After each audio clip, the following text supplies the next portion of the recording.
we talked a little bit about how Tally was originally focused mostly on on-chain governance DAOs, and my impression was that there's almost like a earlier era of DAOs that were more about governing DeFi protocols. And then now we're in some new era where those still exist and are still launching all the time, like even ENS recently.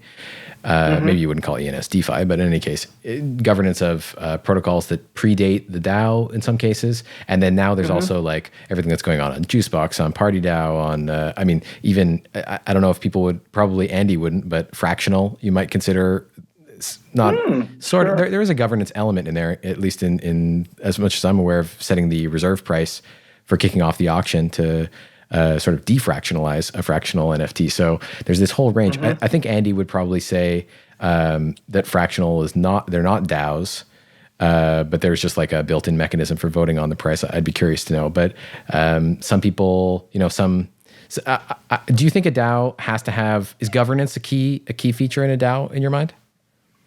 I think governance comes from how I think we talked about like DeFi, right? Like governance is how do we govern this protocol? But really DAOs are about like coming to consensus on things, whether that's like a complete consensus or like a small consensus.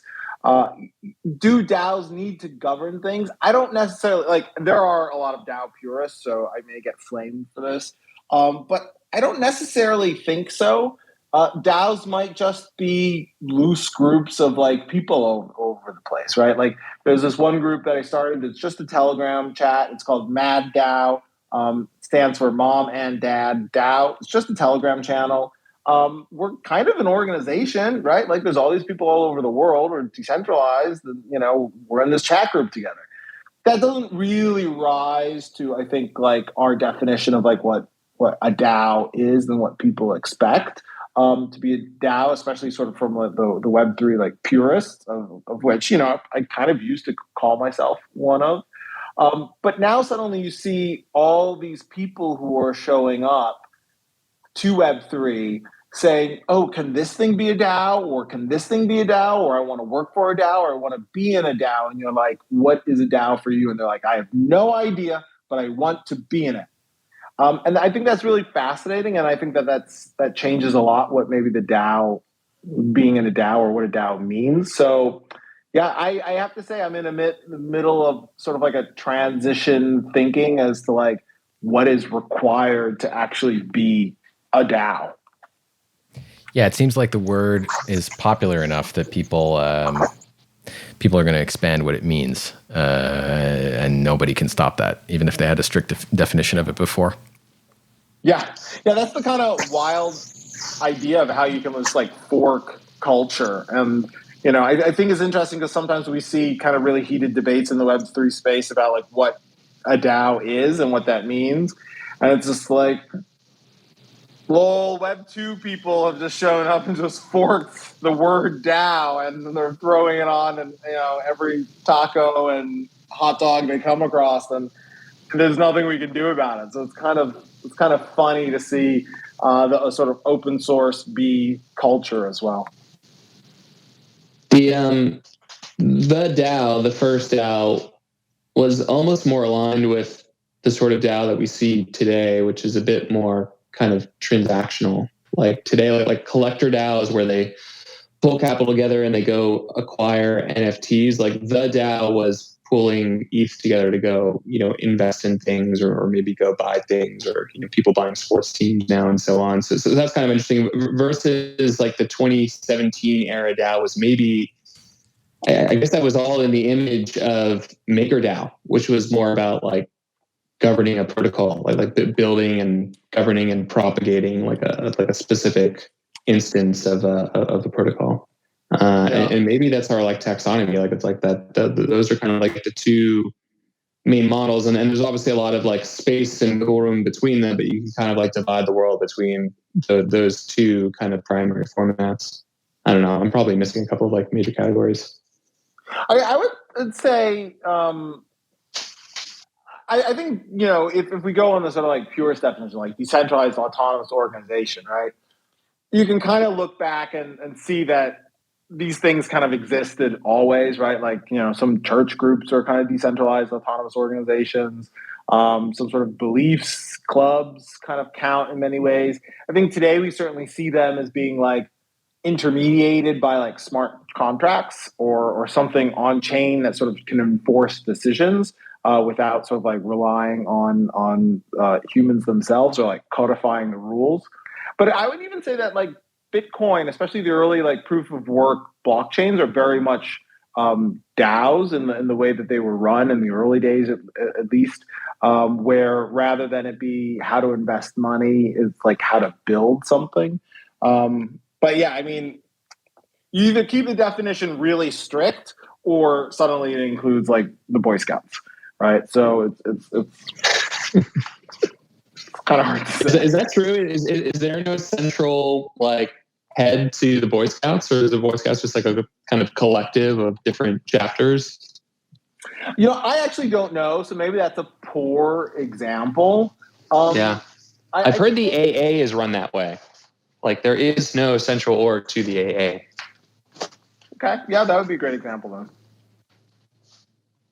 I mean, maybe there's some great learnings that we should like go to the AA and ask about, because I'm sure, when you think about all the organizational like issues we're going through today, and you sort of follow a little bit like the sushi drama going on this week, you think, God, somebody must have actually figured this out before. And actually, I have around here in my room somewhere. I posted on my Twitter in like 2017 or 2018.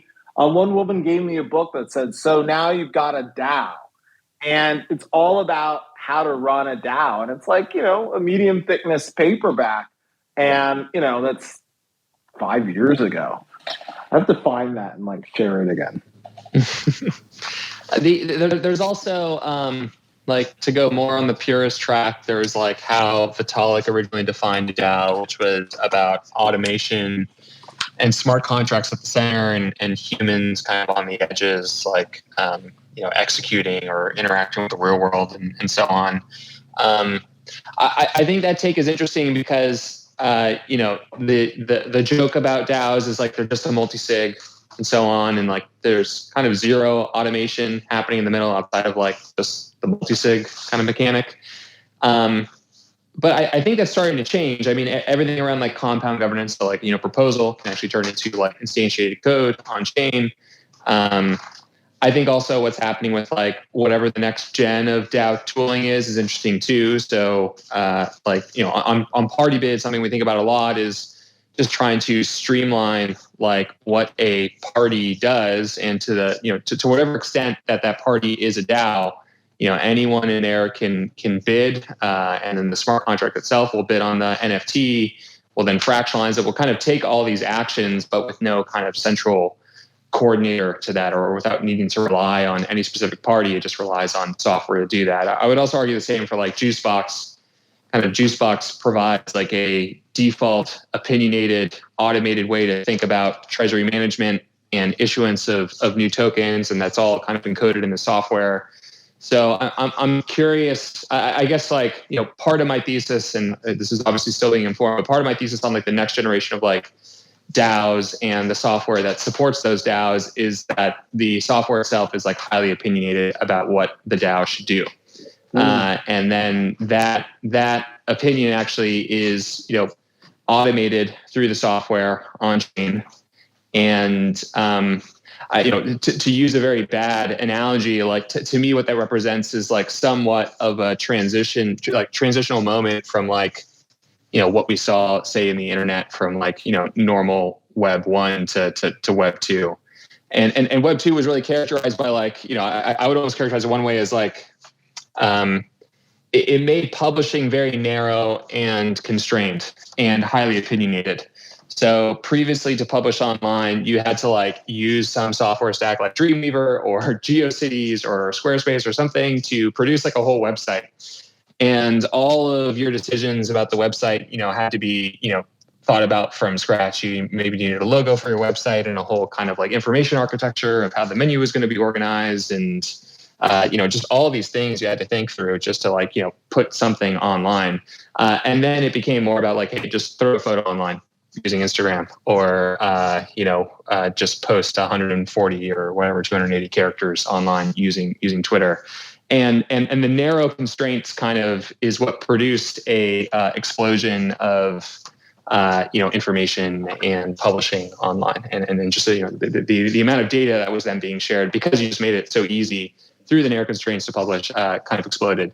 And so that's kind of one thesis on like what happens with DAOs. It's like, well, maybe you don't even think about them as DAOs, but they're so easy to use and they're so automated, and that automation happens through some type of opinionated approach about what the DAO should do, that you'll just see more of them. So starting from scratch on managing a treasury is pretty difficult, but you could use Juicebox and it'll give you a couple of frameworks and you can get started. And going from that 0 to 1 is potentially like a big unlock. So same with like, party bits, like, putting together capital to buy an NFT is something you could do on your own right now in a more manual way, or you can click 2 buttons and do it with Partybit. Like just kind of like lowering that barrier is what'll make us like, get to that next stage of, just higher volume, but also more use cases that we can discover through more usage.